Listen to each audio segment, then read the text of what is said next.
Yo, what's up, guys? Welcome to the NBA podcast. My apologies. And we're gonna go ahead and we're gonna just discuss my predictions as of right now. Before the season even starts, way before the season, way after, a little bit after free agency kind of dimmed down and kind of just finished up. There's still there's quite a few minor players, possible major players, actually still um, trying to sign or possibly be bought out and traded. A good example would be Andre Iguodala, who plays for the Grizzlies at the moment, traded from the Warriors. These are my projections. We're gonna go through each one. I'm gonna give you a reason why, what kind of upgrades, downgrades they've made, from my knowledge, and kind of just give you an estimate of what I'm kind of looking at. So let me see.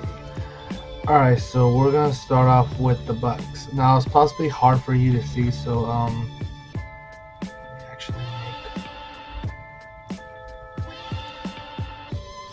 There we go. So hopefully that's a little better. It's kind of messy because I raised it, but I'll kind of just break it down. So so we're going to talk about the Eastern Conference first. So Eastern Conference team last season prediction, my rank is kind of obvious, but on the Western side it's a little bit harder to see it. As you can see that I'm kind of everywhere about it, but these are kind of predictions I made kind of just offhand, kind of thinking about it. When it gets closer and closer, I might actually have a full-on power ranking, better prediction, more accurate possibly. But at the moment, this is what I'm looking at. So starting off with the Eastern Conference, last season they're ranked number one.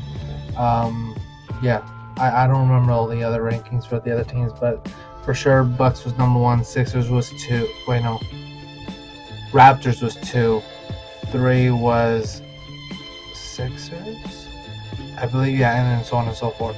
Yeah, Boston was four. So the Bucks was 60-22, ranked first, and I believe they'll be ranked first again. They probably get a downgrade of one loss. They still have Giannis, who's going to get better. They still have all the players that they do have. The only problem I'm going to have is just they're going to be plateauing. They're literally going to hit they're going to hit that wall of that's who they are. And as you can see, that they did keep they signed Bogdanovich, I believe, from the Pacers, or traded, and they got rid of their other shooter. I can't think of at the moment. If I pull it up, I probably know. But they're at the same stance of keeping Chris Middleton, and all the other players that they have. They're plateauing. That's just who they are right there and then. So I believe they're going to stay in that range of the 59, 60, maybe even 61. They're just going to stay at there. Playoffs wise, it's going to be a whole nother story. When it comes to seasons and so on, there's teams that just plateau. They end up just becoming as good as they are or as bad as they are, and they kind of increase or decrease at a certain percentage, but isn't a true effect of who they are going to be in the playoffs. If you look on the opposite side with the Lakers, they obviously win a lot, but with the dominance they have of LeBron and everybody else, it won't actually show until the playoffs, and that's kind of how they're looking at it. And so I could see that from many other teams. But you go on the stance of the next following team, which is the Boston Celtics, which I believe gets a huge upgrade in wins. Maybe it's a little biased from me being a Celtics fan, but I'm an all-around NBA fan. It's just I prefer favorite team. It has been the Celtics for a long time. But I just believe they could get the upgrade, because if we look back, actually, let me see, was it 2018?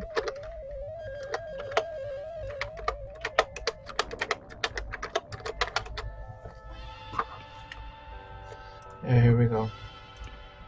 We're looking at 55-27, and that was with Kyrie playing at times That was with Gordon Hayward obviously being out.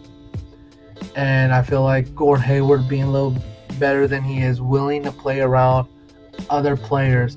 Then you have Kemba, who doesn't have those problems that Kyrie brought. They're going to be at the same stance. The only reason why I would see this number obviously drop is the huge the impact of Al Horford. I could see that maybe dropping off 53. Sorry, something's on my nose. I could see about 53 maybe, but I see that second spot lingering, second, third spot for the Celtics. To be honest, high potential. Jason Tatum, Jaylen Brown, and so on and so forth, just increasing, getting better. All the other additions we've been making, especially from the draft and so on, like us picking up Taco and all that. So I could see that number obviously fluctuate. I can see all these numbers fluctuate. That's why this is a prediction at the moment, and then later on, right before the season, we'll have a full on of what we're seeing from preseason and everything else. After I'm able to watch some of these games while I'm in school and everything, kind of really getting a good feel of everything, I could definitely make a true prediction list of what I think might actually happen. Obviously, anything can fluctuate with injuries, with trades, with so on and so forth. But at the moment, this is what I'm looking at. And Boston can obviously truly fluctuate based off of how Brad Stevens can use players such as Kemba Walker. Obviously, it kind of worked the first season with Kyrie. Last year didn't. It worked to an extent, but wasn't good enough.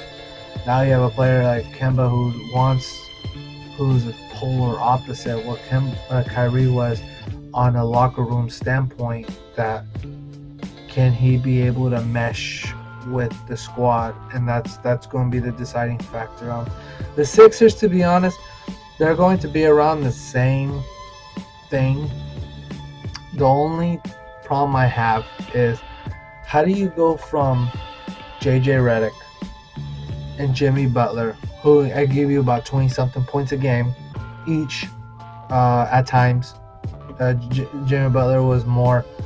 It would happen more often than JJ Redick, but just those offensive needs being pushed, and you get yourself Al Horford.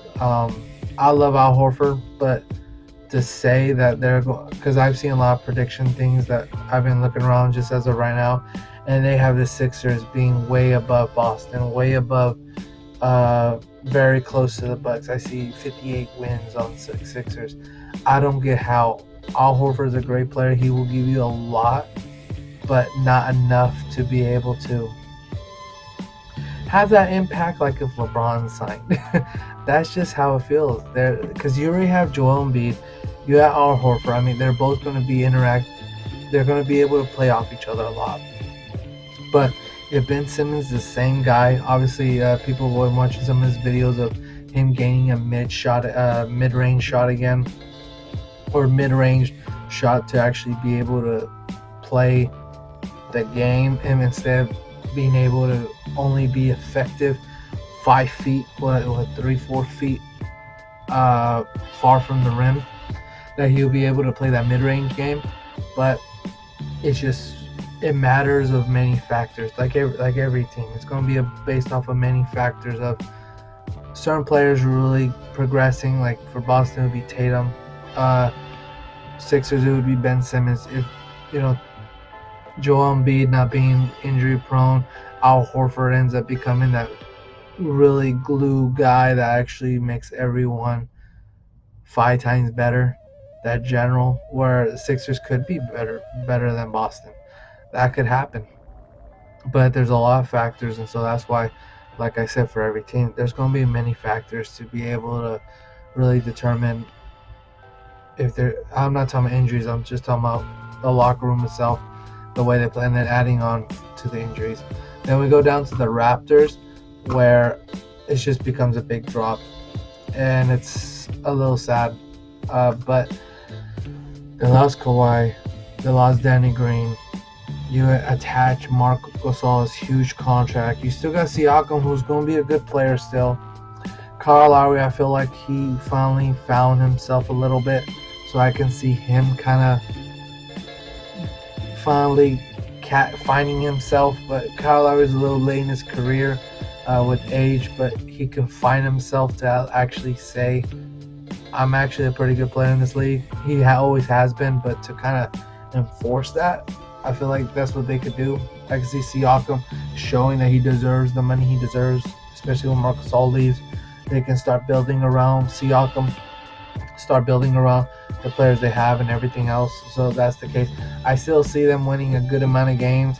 But I could be wrong. I could see a big drop. There could be a big drop off. But Kawhi only played so many games in the season, and the Raptors were able to win those games. Now, playoffs is a different story.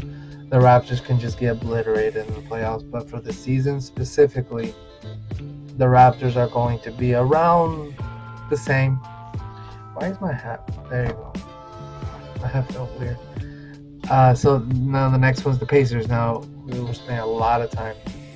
So I might break these two into two different videos from the Western and Eastern. We'll see how long it takes. But the Pacers, Victor Oladipo is going to be back. They still have the same team besides, I think, Bogdanovich is gone, or the other shooter that went to the Bucks.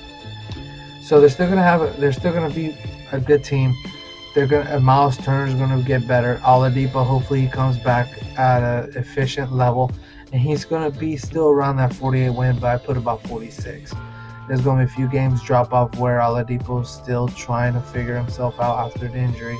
I believe he is coming back, but that's what's going to be. We go down to the Nets. The Nets, even though they got Kyrie and everything else, they're only going to win a few more games. Now, because they're going to have to figure out each other. They're going to be basically waiting for Durant. So I can see that number drop. I can see that number go up. They could be Boston where they get 49, 33. But I'm saying that with the Nets, they can be, I think, sixth seed. They could be a third seed or fourth seed. I mean, I think fourth is where they're pushing. Because it matters what's happening with the Raptors. Because if the Raptors seriously drop, I can see Nets and Pacers being pushed up, so Nets would be in that fifth range. Then you have Miami with Jimmy Butler. Doesn't really do anything for them. They get a few extra games. They put a few more seats in, a few more people in the seats, in the stands. So there's going to be a few more wins. They're going to be able to be in the playoffs now. But there is that difference that I have at 43 and 37. At the Heat, Pistons, Magic really fighting right there. The Hawks, I believe, has that chance with the players that they've been building and just the chemistry that they've got going on for the Hawks. But I feel like those teams right there are going to be fighting for the 7th and 8th spot. Those four teams. The Wizards, I don't know if John Wall's coming back. I haven't really paid attention to that. But if he comes back, I believe the Wizards can maybe be in that conversation. Kind of scrolling down a little bit faster because we have the Pistons and Heat, same record, similar record. Magic maybe being oh, I did not do that math right. This is supposed to be 39. That's why I was like, this doesn't make sense. Yeah, I also did. I did this all wrong. I'm done. That's supposed to be 37. Oh, shoot. My apologies.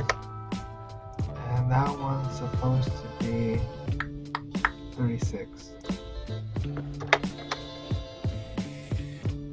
I really messed this up. Yeah, because it's supposed to be 32. Because I kind of sped up to do this. Then you have 36, 35.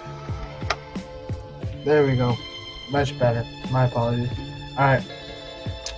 So we have the Magic being 42-40. That 50%, 41-41, 42-40 type of ordeal. Then you have the Hawks who does gain a few extra wins from last year, does improve. Like I said, Magic, I believe, kind of stays in that range of still decent team. Hawks improve, yeah. Wizards, same thing. Whatever that they put out there is going to be the same. Unless John Wall does, if John Wall does come back, I believe them and the Hawks will have. They will be pushing up to that 36, 37 range. But it matters what happens with John Wall. The Hornets are the Hornets. They have a 7 game drop off, I believe.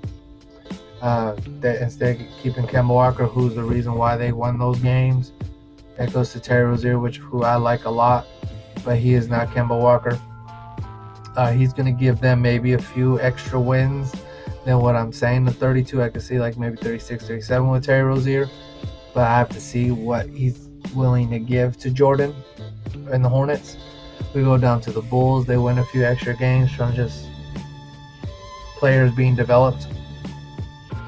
Knicks, same thing, and the Cavs staying the same because they have I forgot a Sexton. He's gonna be a good. I think he's gonna be a pretty good player, but it's just they're all gonna stay in that similar range. And that's the Eastern Conference. We definitely gonna talk about the Western Conference in the next episode.